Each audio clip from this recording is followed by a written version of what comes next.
Welcome to the Reading Corner English Podcast. Hi, I'm Emily, your English podcast partner. Join me as we improve your English through engaging listening and speaking practice. Hello, everyone, and welcome back. I'm Emily. And I'm Paul. It's so great to be here with you all today. Absolutely, Paul. Today we have a super important and interesting topic for our lovely listeners. We're going to talk about feelings.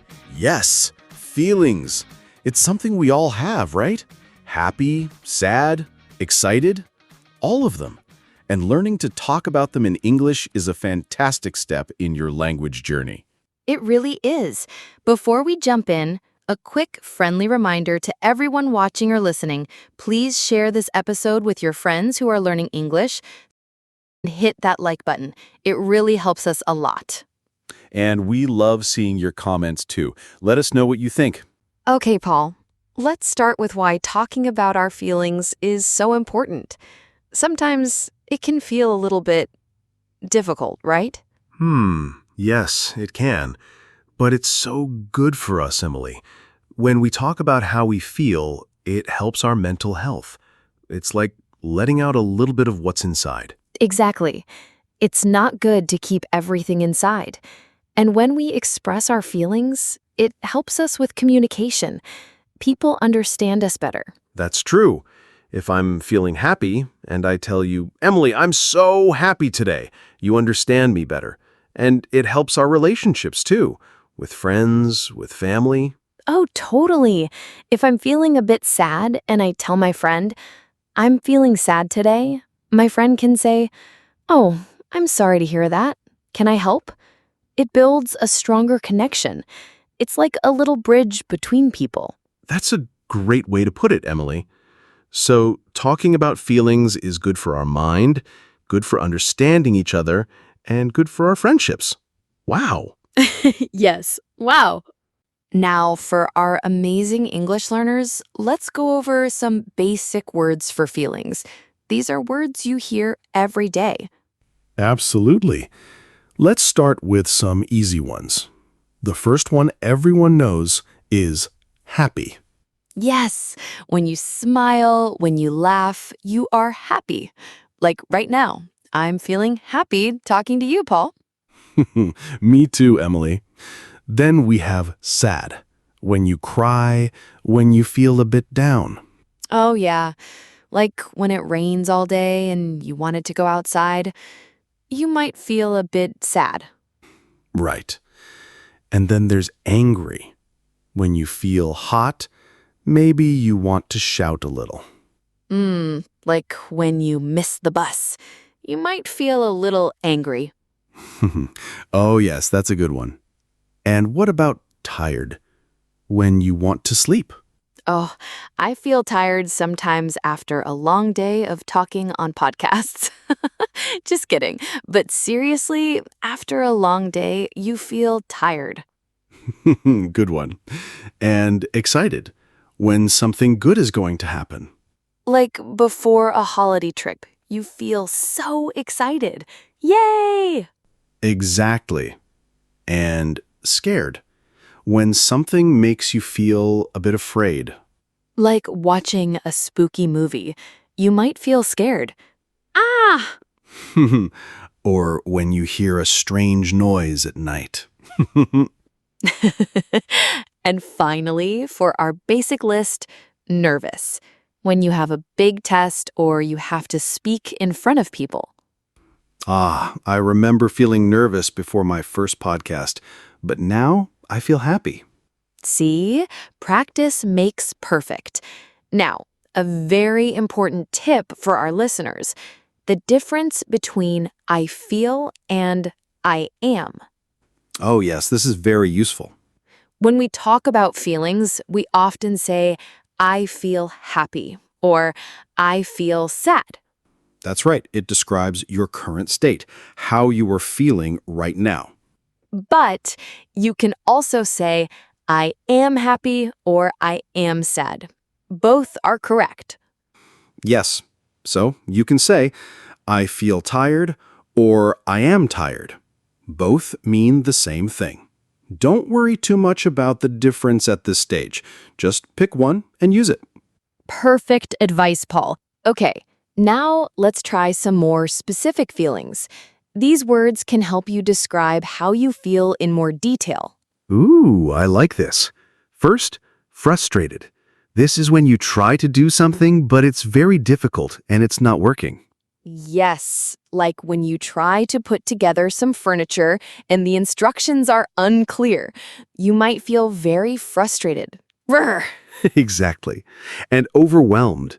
This is when you have too much to do, too many things on your mind, and you feel like you can't manage it all.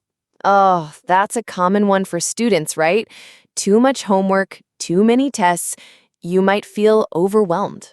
Too much. Exactly. And anxious. This is similar to nervous, but maybe a bit stronger. It's when you worry a lot about something, maybe something that hasn't happened yet. Like before a very important job interview, you might feel very anxious about it. Your stomach might feel a bit funny. Yes. And proud. This is a good feeling. When you do something well or someone you love does something well, you feel proud. Like when you finish a big project, you feel so proud of your work. Yay, I did it! Or when your child learns to ride a bike, you feel so proud. Aw, that's a lovely feeling. And lonely. This is when you feel alone, even if there are people around. You just wish you had someone to talk to. Yes, sometimes we all feel a little lonely. It's okay to feel that way. Absolutely. Then we have confident. This is when you believe in yourself and your abilities. You feel strong and ready. Like when you know the answer in class and you feel confident to raise your hand. Yes. And finally, for this section, disappointed. This is when something you hoped for doesn't happen, and you feel a bit sad because of it. Oh, like when your favorite team loses the game. You feel very disappointed. Yes, that's a good example. Now, let's talk about how to describe how strong a feeling is. We can say a bit sad or completely devastated. This is super useful. A bit sad means a little sad, like if your ice cream falls on the ground. Oh no, so sad. But completely devastated means very, very sad, like if you lose something very important to you. Exactly. Or a little bit nervous versus extremely anxious. Extremely means very, very. So you can add words like a bit, a little, very, really, completely, or extremely to show how strong your feeling is. It adds more color to your sentences. Fantastic. Now, let's have some fun with English idioms. These are phrases where the meaning isn't always clear from the individual words, but they are very common. I love idioms. They make English sound so natural. The first one is, I'm on cloud nine. Cloud nine. This means you are extremely happy, like you are floating in the sky. My vacation starts tomorrow. I'm on cloud nine. That's a great feeling. Then, I'm feeling under the weather? This one means you are feeling a bit sick, not completely well, like you have a cold. I can't come to the party tonight. I'm feeling under the weather. Yes, it's a nice way to say you're not feeling well without being too specific. Next, he's walking on eggshells. Oh, this one is interesting. If someone is walking on eggshells, it means they're being very careful not to upset someone because that person is easily angered or sensitive. Like, you have to be very careful with what you say. Yes, like fragile eggs. You don't want to break them. And finally, it broke my heart.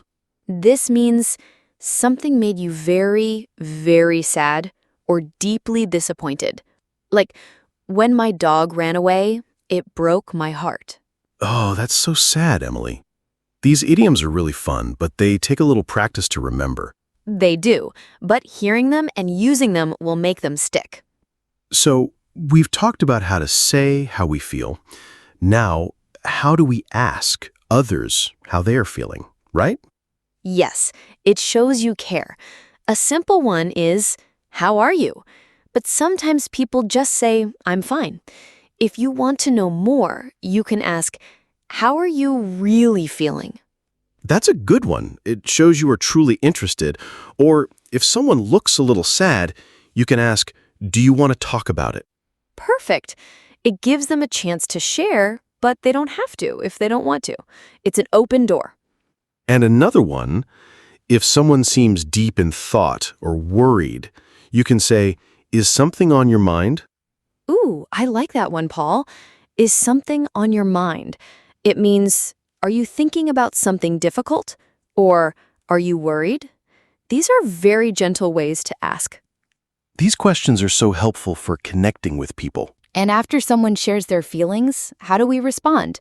We want to be kind and understanding. We call this empathy. Yes, empathy means understanding and sharing the feelings of another person. So if someone tells you they're sad, you can say, that must be really hard. That must be really hard. It shows you understand that their situation is difficult, or I understand how you feel. Yes, it means you can relate, even if you haven't been in the exact same situation. Another good one is, I'm here for you. I'm here for you. This is so powerful. It means I will support you. You are not alone. And a simple but very important one, thanks for sharing that with me. Yes, when someone shares their feelings, it's a big step. So saying, thanks for sharing that with me, shows appreciation and trust. It encourages them to share again in the future. These phrases really help build strong relationships. Okay, Paul, let's imagine some real-life situations and how we can use our new feelings vocabulary. Great idea. Let's say you had a really bad day at work. How would you describe your feelings? After a bad day at work, I might say, I'm feeling tired and a bit frustrated today. The computer was slow and I had too many meetings. Good one. Or I'm feeling a bit overwhelmed after all that work today. Perfect. Now, what about describing excitement before a trip or a big event? Oh, that's easy. I'm so excited for my vacation next week. I can't wait. Or I'm on cloud 9 about the concert tomorrow. Love it. And what if you want to express sadness after a breakup or a disappointment? This can be difficult, but it's important to talk about. Yes, it is. You might say, I'm very sad about the breakup. It broke my heart. Or, I'm really disappointed that the project didn't work out. These examples show how we can use different words to match the situation. It makes your English sound much more natural. Exactly. Practice these in your head or even out loud. Now, let's talk about feelings at work. Sometimes it's hard to talk about stress in a professional way. It is, but it's also important for our well-being. If you're feeling too much pressure, you can say, I'm feeling a bit burned out. Burned out means you are extremely tired and stressed from too much work, like a candle that has burned completely down. Yes. And if you need a break, you can say, I need a mental break. A mental break means you need a short time away from work or thinking just to relax your mind. It's very common to feel this way sometimes. These phrases are good for talking to a manager or a colleague if you need to. They are polite and professional. Very useful. Paul, let's talk a little bit about how different cultures express emotions. It's really interesting. Oh, yes. In some cultures, people might not talk about their feelings as much. They might keep them more to themselves. That's right. And in other cultures, it might be very normal and even expected to share how you feel openly.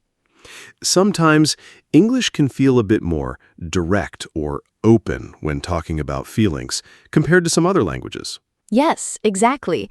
In English-speaking cultures, it's often seen as a good thing to be able to express your feelings clearly. It shows honesty and helps build trust. So when you are learning English, you are also learning a little bit about the culture that goes with the language.